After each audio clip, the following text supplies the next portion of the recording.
आप सभी भक्तन को राधे राधे। स्वागत है आपके अपने चैनल रथ दर्शन में। तो मैं आपको लेकर आए हैं गोवर्धन धाम में गोविंद कुंड, जो कि आनौर से लगभग 400 मीटर की दूरी पर है। यहीं पर भगवान कृष्ण द्वारा गोवर्धन पर्वत उठाने के बाद भगवान इंद्र ने भगवान श्री कृष्ण को स्नान कराया और उनकी पूजा की थी।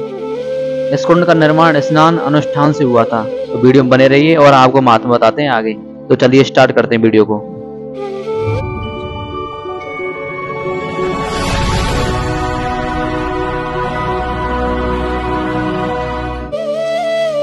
गोविंद कुंड।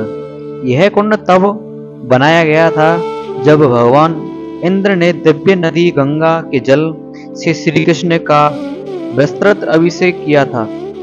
यह तब हुआ जब कृष्ण ने ब्रजवासियों को दंडित करने के लिए इंद्र द्वारा भेजे गई विनाशकारी बारिश से बचने के लिए गोवर्धन पर्वत उठाकर इंद्र को पराजित किया था।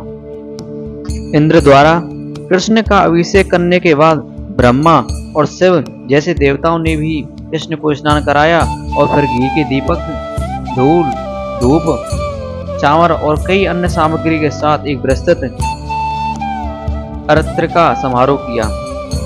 श्रील जीव गोस्वामी जी ने कहा कि चूंकि सभी देवता गाय के शरीर में निवास करते हैं, इसलिए जब देवताओं ने कृष्ण को गायों के राजा के रूप में अभिषेक किया तो वे स्वतः ही अपने देवताओं के राजा के रूप में ताज पहन रहे थे।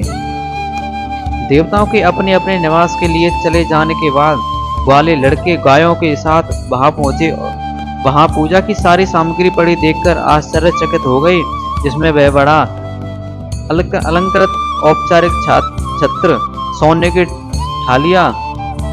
थालियां, बड़े सुनहरे घी के दीपक, सुगंधित धूप और शुद्ध सफेद शंख, शुद्ध सफेद चामर और सुंदर मोर पंखसला शामिल था। तब ग्वाले लड़के सहज रूप से कृष्ण की पूजा करने लगे और कृष्ण की अद्भुत गतिविधियों का गुणगान करते हुए गीत गाते रहे। दूर से देवताओं ने ग्वाले के मधुर गायन को सुना और फिर सिर घुमाकर उन्होंने कृष्ण के प्रति ग्वाले के सहज प्रेम को दिखाकर आश्चर्यचकित होकर देखा और सर्वोच्च भगवान श्री कृष्ण की पूजा करने से प्रयासों शर्मिंदा हुए। जैसे ही ग्वालवालों ने कृष्ण की पूजा समाप्त की, ग्वालवाल नंद महाराज के साथ गोविंद कुंड पहुंचे और वहां पूजा की सारी विस्तृत सामग्री देखकर आश्चर्यचकित हो गए। तो नंद जी ने पूछा कि पूजा के सभी बर्तन कहाँ से आए? तो ग्वालवालों ने उत्तर दिया कि जब वे गायों को इकट्ठा करने के लिए गोविंद कुंड से चले गए, तो जब वे वापस आए तो सभी पूजा सामग्री किसी न किसी तरह वहां आ गई थी। घटनाओं के गवाहों में एक ग्वाले लड़के ने कहा उसने वह शुद्ध सफेद गाय को एक ऐसे व्यक्ति के साथ आते देखा जिसे पूरे शरीर में हजारों आंखें थी। इंद्र और जब उसने कृष्ण को प्रणाम किया तो वह बड़े सफेद हाथी जो कि था ऐरावत आया था। उसने कृष्ण को जल डाला, फिर वह कई अन्य आगे आए और कृष्ण को स्नान कराया। फिर चार सिर वाले एक व्यक्ति जो कि ब्रह्मा जी हैं और 5 सिर वाले अन्य व्यक्ति शिव जी ने इन्हें सामग्री के साथ कृष्ण की पूजा की थी और पूजा करने के बाद वे चले गए। जब नंद महाराज और ग्वालवाल आश्चर्यचकित होकर खड़े थे, तभी आकाश से गर्जनापूर्ण आवाज गूंजी, हे नंद, जिस प्रकार हम देवताओं ने अपने पुत्र कृष्ण को गायों और इंद्रियों के राजा के रूप में ताज पहनाया है, उसी प्रकार आप भी उन्हें ब्रज के राजा के रूप में ताज पहनाएं। आकाश से आवाज सुनने के बाद ग्वालवालों की पूजा सामग्री के साथ कृष्ण की पूजा उन्हें वृंदावन के राजा को ताज पहनाया।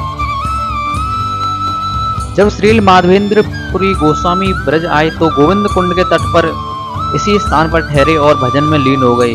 वे नियमित रूप से गोवर्धन पर्वत की परिक्रमा भी किया करते थे। वे इतने त्यागी थे कि वे कभी भिक्षा नहीं मांगते थे और जो उन्हें मिलता था उसी पर निर्वाह करते थे। एक दिन जब गोविंद कुंड के तट पर बैठकर भजन में लीन थे, तभी एक सुंदर रूप युवा ग्वाला वहां आया और माधवेंद्र को गाय को दूध का एक बर्तन दिया। छोटे ग्वाले के लड़के की सुंदरता देखकर माधवेंद्र को मन ही मन बहुत संतोष हुआ और उन्होंने लड़के से पूछा कि तुम कहाँ से आए हो और ये दूध किसने भेजा है? लड़के ने उत्तर दिया कि वह निकटवर्ती गांव आनौर से आया है और गांव की कुछ महिलाओं ने कुंड से जल भरते समय उसे एक पेड़ के नीचे बैठा देखा था और यहाँ जानवर की वह खाना नहीं खा रहे थे। उन्होंने मुझसे यह दूध आपके लिए लाने को कहा।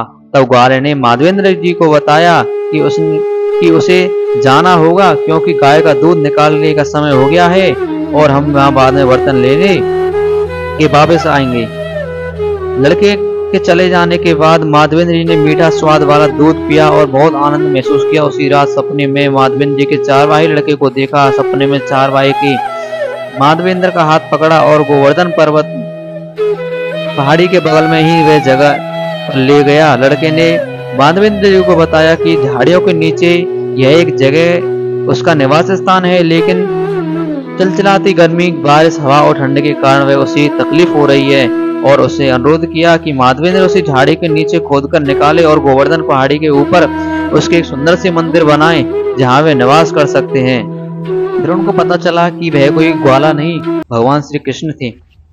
अगर आपको हमारी ये वीडियो पसंद आई हो तो कृपया वीडियो को लाइक करें, चैनल सब्सक्राइब कर दें, जिससे हमारा मनोबल बढ़ता रहे और हम आपको ऐसे ही ब्रज के दर्शन कराते हैं, ऐसी ब्रज की यात्रा में आपको कराते हैं घर बैठे बैठे।